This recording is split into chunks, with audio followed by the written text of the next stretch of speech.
नमस्कार मंडळी, आमच्या गावामध्ये एक ट्रान्सफॉर्मर आहे. या ट्रान्सफॉर्मरच्या आजूबाजूला खूप झाडं झुडपं आणि वेली जमल्या होत्या. आणि मी आमच्या गावात वायरमन आहेत, होमने वायरमन. या होमनेला मी सांगितलं की साहेब, म्हटलं काय पण करून म्हटलं ही झाडं झुडपं साईडला जी आहेत ही थोडीशी जागा साफ केली पाहिजे.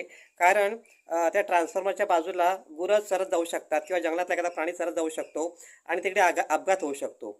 दुसऱ्या दिवशी मी बघितलं, आमच्या वायरमननी टोटली सगळी 7 ते 8 फूट जागा टोटली साईडची पूर्ण साफ करून घेतली त्या ट्रान्सफॉर्मरच्या आजूबाजूची. प्रथम तर त्या आमच्या होमने वायरमनचं मला मनापासून आभार मानायचं आहे की साहेब, तुम्ही माझ्या शब्दाला मान देऊन काम पूर्ण केलं म्हणून तुमचा मनापासून आभार.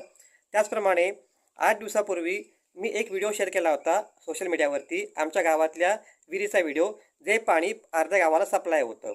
अजूनपर्यंत ह्या गोष्टीला 8 ते 10 दिवस होऊन गेले, अजूनपर्यंत ही घाण साफ केलेली नाही आहे.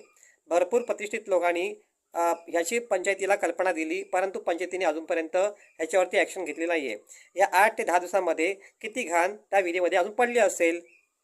कारण आता पंचायतवर ह्याच्यावरती ॲक्शन का घेत नाही, ही घाण पंचायत साफ का करत नाही?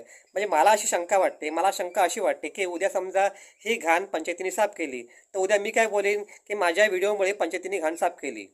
म्हणजे तुम्हाला लोकांना, तुमच्या लोकांचा मला वाटतं कदाचित इगो आहे ना, तो इगो वाटतं दुखावतोय कदाचित, असं मला वाटतं. हो ना, बरोबर ना? तुमच्यापैकी दोघा ठिकाणी कमेंट अशी केली की स्वतःहून तू विहीर का साफ करत नाहीस. मी विहीर साफ केली असती, पण त्यासाठी एक प्रॅक्टिकली नॉलेज लागतं आणि प्रॅक्टिकली माणूस लागतो जो हे काम परफेक्ट करू शकतो. ते काम करायचा मला अनुभव नाही आहे. उद्या समजा त्या विहिरीत मी काम करताना पडलो तर मी पोचलो डायरेक्ट वरती. त्याच्यामुळे हे काम करणं माझं काम नाही आहे.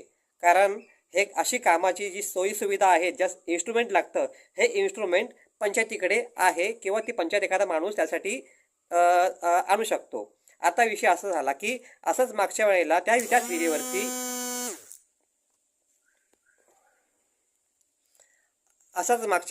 त्या विहिरीवरती टोटली पूर्ण विहीर आहे ना खास कुजलीनी भरली होती वेलीनी, आणि मोठे मोठे घड आहे ना खास कुजलीचे लोंबकळत होते खाली. त्या पाणी सोडणाऱ्या कर्मचाऱ्याला मी विचारलं, काय रे बाबा, हे खास कुजलीचे वेल कोण काढायचं? आता ते कोयले खाली पडत असतील ना, हे कोणी काढायचं? तो कर्मचारी मला काय बोलला, हे माझं काम नाही आहे, माझं काम फक्त पंचायत पाणी सोडायचं आहे. आता दुसऱ्या दिवशी जेव्हा मी तिथे गेलो त्या वेळेला ती विहीर पूर्ण वर्ण साफ केली होती. मग ही विहीर साफ कोणी केली? म्हणजे थोडक्यात काय, त्या कर्मचाऱ्याला समजून चुकलं की आपण उत्तर ते दिलंय, पण ह्याचा परिणाम काय होणार आहे? थोडक्यात काय, सिस्टम बदली होते पण आपण प्रयत्न करत नाही. आणि माझा प्रयत्न मी सुरू ठेवणारच आहे. जर तुम्ही माझ्या शब्दाला मान देऊन ही घाण साफ केली असती तर इन फ्युचर एखादा व्हिडिओ करायच्या आधी मी तुम्हाला त्याची कल्पना दिली असती. पण तुम्ही सुधारणार नाही ना, मी पण मग सुधारणार नाही. जय हिंद, जय महाराष्ट्र.